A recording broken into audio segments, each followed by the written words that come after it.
Yes, people, how's it going? Welcome back to Lily White Lane. Hope you're having a smashing Saturday, or as good a Saturday as you can be having after that performance earlier from Spurs. Hope you're having a good bank holiday weekend, and hope you'll have a fantastic Easter tomorrow. Now, I wanted to come on here today, and those of you who have seen earlier's video on the channel, you know that I was at the game earlier where Tottenham did lose to Brighton by 1-0 winner. And a real poor and flat performance. And I wanted to come on here and sort of debrief and really get into what went wrong today with Spurs and, what today's result means for the top four race and the future of Spurs in this season. So, look, I wanted to come on here and discuss that because, an instant-match reaction, it's never brilliant. It's never brilliant. It's either just filled with excitement or frustration. So I wanted to come on here a little bit later and properly discuss what went wrong today. But yeah, it was just really flat, wasn't it? It was just really poor, and compared to the performances that this exact same team has been putting in the last couple of weeks, it was pathetic. It really was compared to the performance at Villa. But at the same time, I've got to give Brighton a lot of credit. They came to Spurs with a game plan and they executed it absolutely brilliantly. Their game plan was to flood our midfield with players, as I say, don't allow us to play passes, force us wide to Royale and Regular and press them. And as simple as it is, it worked. They flooded our midfield. Bissouma run riot over Bentancur and Højbjerg. More Bentancur, in my opinion. And look, hence the fact we didn't get one shot on target because we had no creativity coming from our midfield. And that's not our midfield's fault. Okay, our midfield is flooded. We're playing a bloody 3-4-3 or a 5-5-2-3. You need to rely on your wing-backs to bring some creativity to the team. You need to rely on your wing-backs to really do something special.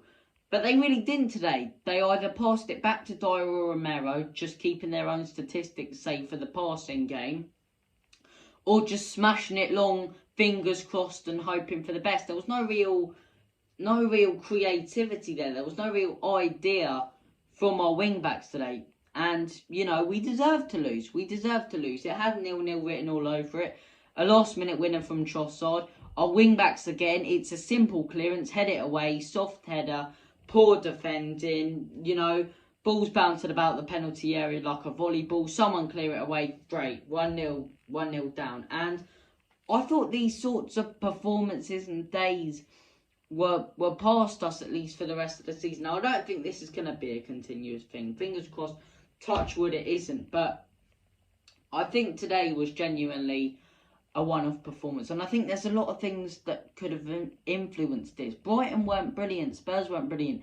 It's those 12:30 kickoffs. They really... And what I'm about to say isn't excuses at all. Because Brighton were... they got that goal. Fair play to them. Big win. We were atrocious today. I don't care about any of what I'm about to mention. We should be beating Brighton at home on a 12:30 kickoff. But speaking of 12:30 kickoffs, I just don't think they're the best. I think it's great. It's the best day for football when you walk into the match and when you're getting up for it on a sunny Saturday.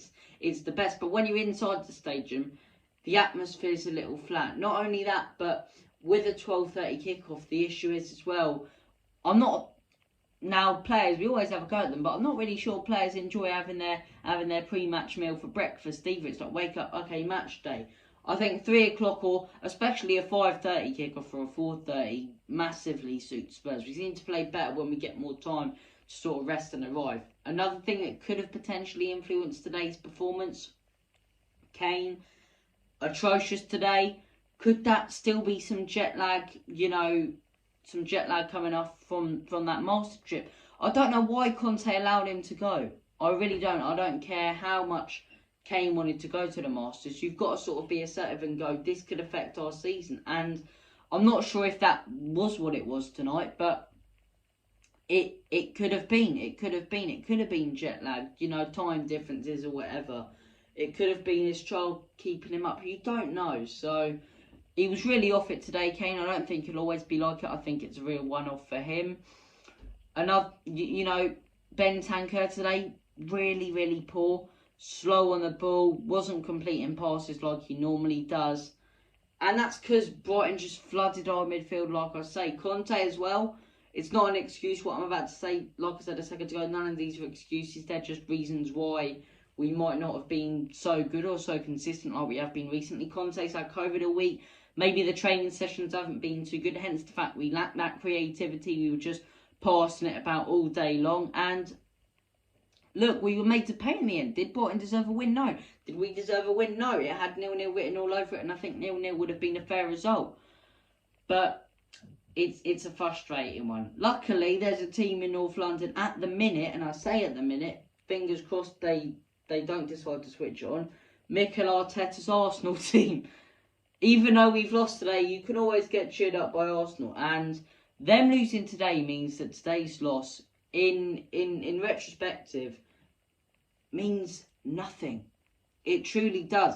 Them losing means we're back to reset. Apart from Manchester United going 3 points closer to us, which I don't think really affects anything, because I don't think they have the balls or the players or the passion or the fight to really challenge for that top four. I mean, they barely scraped through Norwich, another diabolical performance where Ronaldo's gotten them out of trouble, yet he's the problem in some United fans' eyes. But I think United have gotten closer, but at the end of the day, we leave today, as much as it was a frustrating result, we leave today in the exact same predicament as we were before it. We're 3 points ahead of them on goal difference. They need to get points from 2 games to go above us, because I doubt they're going to put 8 past Chelsea. But you never know the way football is at the minute. But look, a very frustrating day at the office. I was hoping for a lot more going up to the game as well. But look, at the end of the day, it was a frustrating result. But with the Arsenal result, smashing day up at Spurs, I'll tell you what, probably the best food I've ever had up at Spurs. That sausage and chips, it was stupendous, as Chris Eubank Jr. would say. Just bloody cracking. It was great. But look, on a sunny Saturday, yeah, we lost. Yes, it wasn't the greatest performance, but once again, we were let off by the teams we're competing with top 4. I don't think today affects anything. Like I say, Arsenal losing makes today seem a little bit pointless. So onwards and upwards we move. Brentford away next weekend. I'll be fuming if any Spurs fans go into that game looking at Brentford as just what they are in the table, as a mid-table side, because recently they've been absolutely phenomenal. We are playing them at the worst time of the season. 3-1 win against Norwich, 4-1 win against Chelsea, 2-1 win, 2-1 win today with a last-minute winner against Watford, 2-0 win against West Ham. They're beating top teams, and they're beating them comfortably. And I tell you who that's because of Christian Eriksen. The difference he has made in that Brentford team, he's taken them straight out of a relegation battle. And what a team they've been with him. Tony banging in the goals and Bremu running down the wing, Eriksen in there. They look a real threat. And next weekend at Brentford, as I say, it's going to be a real tough game. We need to do what we did at Villa. We need to sort of shut up the crowd, because that's going to be a very tough game. But look, thank you for watching this video. Take care of yourselves. All the best. God bless. Onwards and upwards we move. Come on, you Spurs. Spurs now. Spurs forever. Come on. Enoch out. In Conte we trust.